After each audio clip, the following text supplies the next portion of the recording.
Hello friends. நம்ம கதையில கார்த்திக் ராஜா கதையில ஜூலை 8 நாளைக்கு என்ன நடக்க போகுது அப்படிங்கிறத பத்தி தாங்க இந்த வீடியோல நம்ம இப்ப பார்க்க போறோம். மறக்காம இந்த வீடியோவுக்கு லைக் பண்ணிக்கோங்க, நம்ம சேனலை சப்ஸ்கிரைப் பண்ணிட்டு பக்கத்துல உள்ள பெல் ஐகானை கிளிக் பண்ணி ஆல்னு செட் பண்ணிக்கோங்க. அப்பதாங்க தொடர்ச்சியா வீடியோஸ் போடும் பொழுது உங்களுக்கு நோட்டிபிகேஷன் வரும். ஸோ என்ன நடக்குது அப்படின்னா, ஈஸியா நம்ம ஹீரோயின் சாமி வந்த மாதிரி ஆடுறாங்க. அவங்க சாமி வந்த மாதிரி ஆடுனதோட நம்ம ஈஸ்வரியும் அந்த வில்லியும் அந்த இடத்துக்கு வந்துடுறாங்க. வந்துட்டு பாக்குறாங்க, அவங்க பெத்த பொண்ணு சாமி ஆடுறத பார்த்துட்டு ஈஸ்வரிக்கு செம ஷாக் ஆகுது.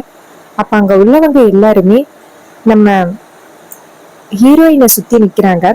ஹீரோயின் வந்துட்டு சாமி ஆடிக்கிட்டே, உங்க எல்லாருக்கும் என்ன குறை சொல்லுங்கடா அப்படின்னு சொல்லி சத்தம் போடுறாங்க.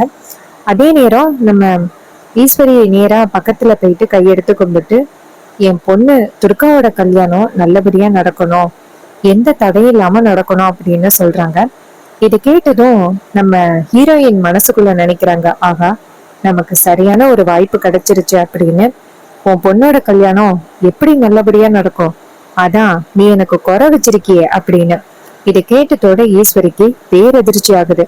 என்ன சொல்ற ஆத்தா, நான் உனக்கு குறை வச்சிருக்கனா, என்ன குறை வச்சிருக்கேன்? அப்ப நம்ம ஹீரோயின் சொல்றாங்க, இங்க பாரு, எனக்கு செய்ய வேண்டிய பரிகாரத்தை நீ இன்னும் செய்யவே இல்லையே, அப்பதானே உன் பொண்ணோட கல்யாணம் எந்தவித தடையும் இல்லாம நடந்து முடியும், நீதான் எனக்கு குறை வச்சிருக்கியே அப்படின்னு சொல்லி சாமியாடுறாங்க. இதை கேட்டதோட ஈஸ்வரிக்கு பேரதிர்ச்சி ஆகுது. ஆத்தா, நான் உனக்கு என்ன குறை வச்சிருக்கேன் சொல்லுதா அப்படின்னு. அப்ப ஹீரோயின் சொல்றாங்க, இங்க பாரு, உன் குடும்பத்துல உள்ள ஒரு பொண்ணு எனக்காக பால் குடம் எடுக்கணும், இது மாதிரி கோவிலை சுத்தி வந்து குளிச்சுட்டு கோவிலை சுத்தி வந்து பால் குடம் எடுக்கணும், அதுவும் அந்த பால் குடத்தை எடுத்துக்கிட்டு திரும்பி பார்க்காம நேரா வீட்டுக்கு போகணும், அதுவும் நடந்தே போகணும் அப்படின்னு சொல்றாங்க. இது கேட்டதும் ஈஸ்வரியும், சரிதா, நான் என்னோட தங்கச்சிய செய்ய சொல்றேன், என் தங்கச்சிக்கும் அவ பொண்ணு மாதிரிதான்.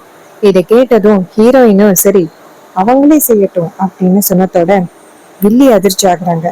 என்னடா இது, எல்லாரும் சேர்ந்து நம்மள செய்ய சொல்றாங்க, இது இவங்களோட பிளானா இல்ல எதேச்சியா நடக்குதா அப்படின்னு. அப்ப ஹீரோயின் சொல்றாங்க, என்ன ஆத்தாவையே சந்தேகப்படுறியா அப்படின்னு. இதை கேட்டதும் வில்லி அதிர்ச்சியாகி, அதெல்லாம் இல்லத்தா, நான் எடுக்கிறேன் அப்படின்னு பால் குடம் எடுத்துக்கிட்டு திரும்பி பார்க்காம நேரா வீட்டுக்கு போயிடுறாங்க. அதுக்கப்புறம் நம்ம ஹீரோயின் இதை பார்த்துட்டு சந்தோஷப்படுறாங்க, அப்படா இப்படியோ அவங்கள இந்த பக்கம் வரவிடாம தடுத்தாச்சு அப்படின்னு. ஹீரோயின் நேரா வீட்டுக்கு வராங்க. அங்க வந்ததோட வில்லி வந்துட்டு நேரா அந்த பால் குடத்தை வச்சுட்டு, அக்கா என்னால கால் வலி தாங்க முடியலக்கா. அதுக்கு அக்கா சொல்றாங்க, இங்க பாரு, இந்த குடும்பத்துக்காக தானே நீ பால் குடம் எடுத்த. அதுக்கு வில்லி சொல்றாங்க, ஆமாக்கா நீ சொல்றதும் சரிதான், இந்த குடும்பத்துக்காக தானே நான் பண்ணேன் அப்படின்ட்டு. அப்ப வில்லி நினைக்கிறாங்க, இந்த குடும்பம் நல்லாவே இருக்க கூடாது அப்படின்னு நான் நினைச்சுக்கிட்டு இருக்கேன், கடைசியில என்னையவே பால் குடம் எடுக்க வச்சுட்டாளே அப்படின்ட்டு டென்ஷன் ஆகுறாங்க. இன்னொரு பக்கம் நம்ம சகல அப்புறம் மாமா ஹீரோ 3 பேருமே சேர்ந்து அந்த திதியை நல்லபடியா முடிக்கிறாங்க. திதியை நல்லபடியா முடிச்சுட்டு நேரா வீட்டுக்கு கிளம்புறாங்க. வீட்டுக்கு வந்த பிறகு நம்ம ஈஸ்வரி கேக்குறாங்க நம்ம ஈஸ்வரி கேக்குறாங்க, என்ன சிங்கிள் சிலைக்கு போயிட்டு வந்துட்டீங்களா? அதுக்கு மாப்பிள்ள ஹீரோ சொல்றாரு, போயிட்டு வந்துட்டேன். அதுக்கு ஈஸ்வரி சொல்றாங்க, சரிங்க மாப்பிள்ள, போயிட்டு ரெஸ்ட் எடுங்க அப்படின்னு சொன்னதோட அவரு போறாரு. அப்புறமா நம்ம மயில் வாகனம் இருக்காருல்ல, அவரு மாடிக்கு போறாரு. அங்க போனதும் நம்ம ஹீரோயின் நேரா அவர்கிட்ட போயிட்டு, இது மாதிரி கொஞ்ச நேரத்துக்கு முன்னாடி சித்தி வந்துட்டு அம்மாவை கூட்டிக்கிட்டு அந்த கோவிலுக்கு வந்துட்டாங்க தெரியுமா, எப்படியோ அவங்கள சமாளிச்சு நான் எப்படியோ வீட்டுக்கு அனுப்பிட்டேன், அவங்க மட்டும் பார்த்திருந்தாங்க ரொம்ப பெரிய பிரச்சனை ஆகியிருக்கும், உங்களுக்கு தெரியுமா அப்படின்னு சொன்னதோட அவரு ரொம்ப அதிர்ச்சி ஆகுறாரு. என்னம்மா சொல்ற? அப்ப நம்ம ஹீரோயின் சொல்றாங்க, ஆமா மாமா, எப்படியோ அவங்கள சமாளிச்சு நான் வீட்டுக்கு அனுப்பிட்டேன், ஒருவேளை உண்மை தெரிஞ்சிருந்துச்சு அவ்வளவுதான் பெரிய பிரச்சனையா இருக்கும் அப்படின்னு சொன்னதோட அதுக்கு அவர் சொல்றாரு, நல்ல வேளை கடைசி நேரத்துல நீ காப்பாத்திட்டியே, அது போதும் அப்படின்னு சொல்றாங்க.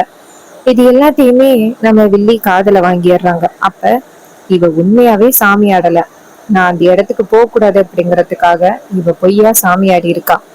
நம்ம இத்தனை தடவை முயற்சி பண்ணாலும் அவனை பத்தின உண்மைய நம்மளால நிரூபிக்கவே முடியல. இது எல்லாத்துக்கும் இவங்க தான் காரணம். இவங்க எல்லாரும் சேர்ந்து அவனுக்கு ரொம்ப ஹெல்ப் பண்றாங்க. அதனாலதான் நம்மளால எந்த உண்மையும் கண்டுபிடிக்க முடியல. இந்த வாட்டி விடக்கூடாது அப்படின்ட்டு வில்லி நேரா வராங்க. வந்துட்டு நேரா நம்ம ஹீரோயினை பார்த்து, இங்க பாரு, உன் புருஷனை காப்பாத்துறதுக்காக நீ அப்படி ஒரு நாடகத்தை போட்டியா? அதுக்கு வில்லி சொல்றாங்க, சித்தி நீங்க தேவையில்லாம இதெல்லாம் பண்ணிக்கிட்டு இருக்கீங்க.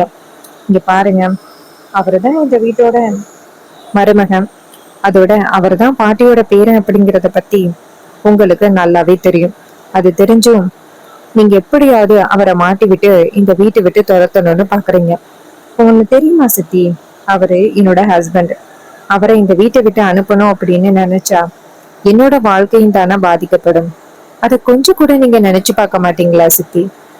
அப்ப அவங்க சொல்றாங்க, இங்க பாரு, எனக்கு ஆரம்பத்துல இருந்தே அவனை சுத்தமா பிடிக்காது. அவனை எப்படி இந்த வீட்டை விட்டு துரத்துறது அப்படின்னு தான் நானே நினைச்சிட்டு இருக்கேன். அதனால நான் கண்டிப்பா இதுல தலையிட மாட்டேன் அப்படின்னு. இது கேட்டதும் ஹீரோயின் சொல்றாங்க, அப்ப சித்தி என்னோட லைஃப் உங்களுக்கு கொஞ்சம் கூட முக்கியமே இல்லை இல்ல? அப்ப சித்தி சொல்றாங்க, இங்க பாரு, எனக்கு அதெல்லாம் முக்கியம் இல்ல. எனக்கு அவன் அந்த பாட்டியோட பேரை அவன் இந்த வீட்டுக்கு வரவே கூடாது. என் அம்மாவும் என் அக்காவும் இறந்ததுக்கு அவ தான் காரணம். அதனால அந்த வீட்டுல உள்ள யாரும் இங்க வரக்கூடாது. நான் அக்கா கிட்ட கூடிய சீக்கிரம் அவன் யாரு அப்படிங்கறத நிரூபிச்சுட்டு மறு வேலை பாக்குறேன் பாரு. நீங்க எல்லாருமே முடிஞ்ச அளவுக்கு அவனுக்கு உதவி பண்ணுங்க.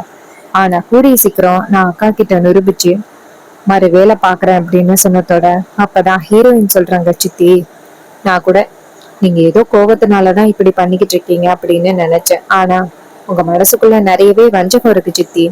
இங்க பாருங்க, அவர் இந்த குடும்பம் ஒண்ணு சேரணும் அப்படிங்கிற ஒரு நோக்கத்துக்காக தான் அவர் இதெல்லாம் பண்ணிக்கிட்டு இருக்காரு. நீங்க தேவையில்லாம நீங்க தான் இப்படி ஒரு தப்பான முடிவு எடுக்கிறீங்க. இங்க பாருங்க சித்தி, இந்த குடும்பம் ஒண்ணு சேரணும் அப்படின்னு உங்களுக்கு யோசனை இல்லையா? அதுக்கு வில்லி சொல்றாங்க, இங்க பாரு, என்னை பொறுத்த வரைக்கும் அந்த குடும்பத்துல உள்ளவங்க யாரும் இங்க வரக்கூடாது, அவ்வளவுதான். நீ உதவி பண்றன்னா பண்ணு, ஆனா உன்னால எதுவும் பண்ண முடியாது அப்படின்னு வில்லி சொல்ல அப்ப ஹீரோயின் சொல்றாங்க, இங்க பாருங்க, என் புருஷனை கண்டிப்பா இந்த வீட்டை விட்டு நான் போக விட மாட்டேன். நீங்க என்னதான் அம்மா கிட்ட அவரை பத்தின உண்மைகளை நிரூபிக்கிறதுக்கு ட்ரை பண்ணாலும் நான் கண்டிப்பா அதுல இருந்து காப்பாத்துவேன் அவரை. இந்த குடும்பம் ஒண்ணு சேரும், அதை நீங்க பார்க்கதான் போறீங்க அப்படின்னு நம்ம ஹீரோயின் வில்லி கிட்ட சவால் விடுறாங்க. ஹீரோயின் சவால் விடுறத பார்த்துட்டு வில்லி செம ஷாக் ஆகுறாங்க. என்னடா இது, இவ இப்படி சவால் விடுறாளே அப்படின்னு சொல்லிட்டு அந்த இடத்துல இருந்து போறாங்க. அப்ப நம்ம ஹீரோயினோட மாமா சொல்றாங்க, என்னம்மா இது, சின்ன மாமியார் இப்படி பேசிட்டு போறாங்க. அதுக்கு ஹீரோயின் சொல்றாங்க, ஆமா மாமா, அவங்க இப்படி பேசுவாங்கன்னு நான் எதிர்பார்க்கவே இல்லை. எனக்கு என்னமோ அவங்க ராஜாவை பிடிக்காம பேசல, அவங்க மனசுல ஒரு வஞ்சகம் இருக்கு. அவங்க கண்டிப்பா இந்த குடும்பத்துல உள்ளவங்களையும் நிம்மதியா இருக்க விட மாட்டாங்க, பாட்டி குடும்பத்துல உள்ளவங்களையும் நிம்மதியா இருக்க விட மாட்டாங்க. அவங்களோட எண்ணமே வேற ஏதோ ஒரு எண்ணமா இருக்கு அப்படின்னு சொல்லிட்டு பேசிக்கிட்டு இருக்காங்க. அதே நேரத்துல நம்ம ஹீரோ அந்த இடத்துக்கு வராரு. ஹீரோ வந்ததோட ஹீரோயின், மாமா கிட்ட இங்க பாருங்க, எனக்கு இந்த உண்மை தெரியும் அப்படிங்கிற விஷயத்த அவர்கிட்ட சொல்லிடாதீங்க, சரியா? இது கேட்டதோட அவரும் சரிம்மா நான் சொல்லல அப்படிங்கிறாரு. ஹீரோ அந்த இடத்துக்கு என்ன பேசிக்கிட்டு இருக்கீங்க அப்படின்னு கேட்க அதுக்கு ஹீரோயின் சொல்றாங்க, ஒண்ணும் இல்ல, சும்மாதான் பேசிக்கிட்டு இருந்தோம் அப்படின்னு. அதுக்கு ஹீரோவும் சரி அப்படின்னு சொல்லிட்டு நேரா அவர்கிட்ட, சரி இன்னைக்கு செங்கல் சூளைக்கு போகல, அட்லீஸ்ட் இப்பயாவது போயிட்டு வந்துடலாம், அப்புறம் அத்தை விசாரிச்சுங்கன்னா பிரச்சனை ஆயிடும். இது கேட்டதோட சகலையும் சரி போயிட்டு வரலாம் அப்படின்னு சொல்லிட்டு ரெண்டு பேருமே சேர்ந்து செங்கல் சூளைக்கு கிளம்புறாங்க.